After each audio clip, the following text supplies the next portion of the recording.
দর্শক, মধ্যপ্রাচ্যে শান্তি ফেরানোর প্রক্রিয়াটি আরও এক ধাপ এগোলো। সমঝোতা স্মারক সই করল যুক্তরাষ্ট্র ও ইরান। এ বিষয়ে ঘটনা প্রবাহের খবরাখবর রাখছেন সহকর্মী নূর মোহাম্মদ। তার কাছ থেকেই আরও বিস্তারিত জানার চেষ্টা করব। তিনি যুক্ত হচ্ছেন আমাদের বার্তা কক্ষ থেকে। নূর, আপনার কাছে আসলে আপনি তো ফলো করছেন এই যে ইরান যুক্তরাষ্ট্রের যে দীর্ঘদিনের একটি সংঘাত এবং তারপর সেই বহুল প্রতীক্ষিত একটি যুদ্ধবিরতির খবর এলো, নিশ্চয়ই সারা বিশ্বের জন্যই একটি স্বস্তির খবর। আমি যেটি শুরু করতে চাই আপনার কাছ থেকে, যেই সমঝোতাটি হলো ইরান এবং যুক্তরাষ্ট্রের, তাতে কে কতটুকু ছাড় দিল, প্রাথমিক পর্যায়ে কি মনে হচ্ছে? ধন্যবাদ ফারদিন।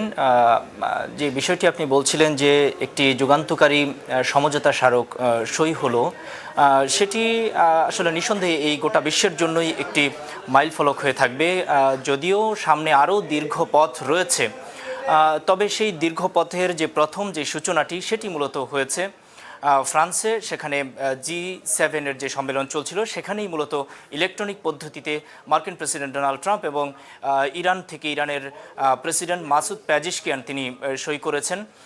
এই সইয়ের মধ্য দিয়ে মূলত দ্বিতীয় ধাপে এই প্রক্রিয়াটি এগোলো, যেখানে বলা হচ্ছে এখানে মূলত 14টি শর্তের বেড়াজালে ছিল এই খসড়াটি, এবং কোনো শর্তে এক পক্ষ সম্মত হলেও আরেক পক্ষ সম্মত হচ্ছিল না। এই রকম আলাপ আলোচনার দোলাচলেই কিন্তু বেশ কয়েক সপ্তাহ পিছিয়েছে এই সাইনিংয়ের যেই অনুষ্ঠানটি, সেটি এই প্রক্রিয়াটি অবশেষে যেটি সম্পন্ন হয়েছে, সেই জায়গাটিতে 14টি ধারার মধ্যে অনেক ব্যাপারেই ছাড় দিয়েছে যুক্তরাষ্ট্র, আবার ইরানও অনেক ব্যাপারে ছাড় দিয়েছে। তো আমরা যদি মোটা দাগে বলি যে প্রথম যেই দফাটি রয়েছে এই 14 দফার, এর মধ্যে প্রথমটি হলো যে সকল ফ্রন্টে যুদ্ধ বন্ধ হবে, এবং এটি ছিল এই সময়কার জন্য সবচেয়ে গুরুত্বপূর্ণ বিষয়, এবং সেটি রয়েছে 1 থেকে 3 নম্বর যে শর্ত সেগুলোর মধ্যে রয়েছে। এখানে বলা হচ্ছে একটি বড় অংশ ছিল লেবানন এবং ইসরায়েলের যে সংঘাত, বিশেষ করে হিজবুল্লাহর সঙ্গে, সেটি এই চুক্তির আওতাভুক্ত হবে কিনা এটি নিয়ে মূলত একটি দ্বিধাদ্বন্দ্ব ছিল, এবং ইসরায়েল সেটি মানতে চাইছিল না। আর সেই পরিস্থিতিতে অনেকবার পিছিয়েছে এই আলোচনা। সবশেষ এই চুক্তিতে আমরা দেখতে পাচ্ছি যে 1 থেকে 3 দফার মধ্যে বলা হচ্ছে যে সকল ফ্রন্টে, অর্থাৎ ইসরায়েল এবং লেবানন সহ সকল ফ্রন্টেই এই যুদ্ধটি থামবে, এবং বলা হচ্ছে যে যুক্তরাষ্ট্র, ইরান এবং ইসরায়েল কোনো পক্ষই কারো উপর হামলা চালাবে না। এটি এই প্রথম থেকে তৃতীয় দফায় এটি নিশ্চিত করা হয়েছে। এই ক্ষেত্রে যদি বলি যে পরবর্তীতে যেই গুরুত্বপূর্ণ বিষয়টি ছিল যে পারমাণবিক ইস্যুতে মূলত একটি সমঝোতায় পৌঁছা, যে আসলে ইরান পারমাণবিক অস্ত্রের সমৃদ্ধ হতে পারবে না, এটি মূলত ইসরায়েল এবং যুক্তরাষ্ট্র এই দুই পক্ষেরই মূলত প্রধান যেই শর্ত সেটি, এবং তারা এটি যুগ যুগ ধরেই করে আসছে। সবশেষ এই পাল্টা হামলার প্রায় 109 দিনের মাথায় গিয়ে এই চুক্তিটি হলো, এবং সেটি যুক্তরাষ্ট্র এবং ইসরায়েল এই তাদের যে চাওয়া সেটি তারা পূর্ণ করেছে। বিশেষ করে সেখানে পরিষ্কার বলা হয়েছে যে ইরান কখনোই পারমাণবিক অস্ত্রে সমৃদ্ধ হতে পারবে না, এমনকি ইউরেনিয়ামের যে সমৃদ্ধকরণ সেটির আপনি আসলে ওই চুক্তির যেই আনুষ্ঠানিক যে শর্তগুলি রয়েছে সেই বিষয়গুলো বিশ্লেষণ করছিলেন।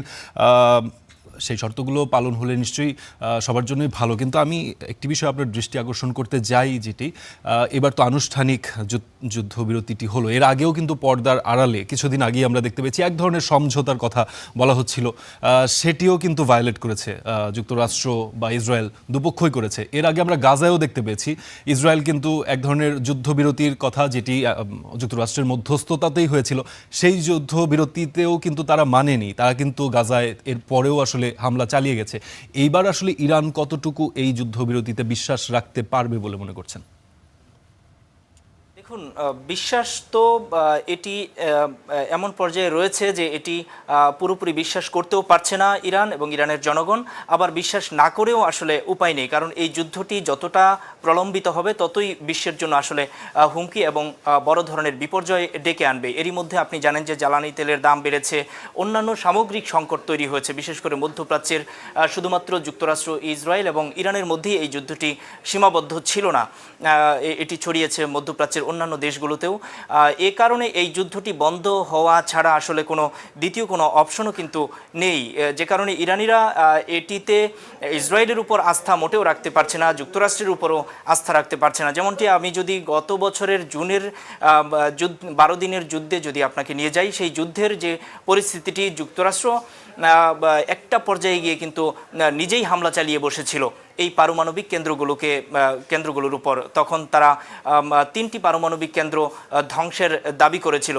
কিন্তু সেই যুদ্ধটি কিন্তু ইসরায়েল এবং ইরানের মধ্যেই প্রথম শুরু হয়েছিল। সেখানে মধ্যস্থতা করছিল যুক্তরাষ্ট্র সেই যুদ্ধটি থামানোর জন্য, কিন্তু সেই যুক্তরাষ্ট্রই এক পর্যায়ে গিয়ে হামলা চালিয়ে বসে। এবারের যুদ্ধটি কিন্তু যুক্তরাষ্ট্র এবং ইসরায়েল দুপক্ষ মিলেই কিন্তু 28 ফেব্রুয়ারি হামলাটি চালিয়েছে।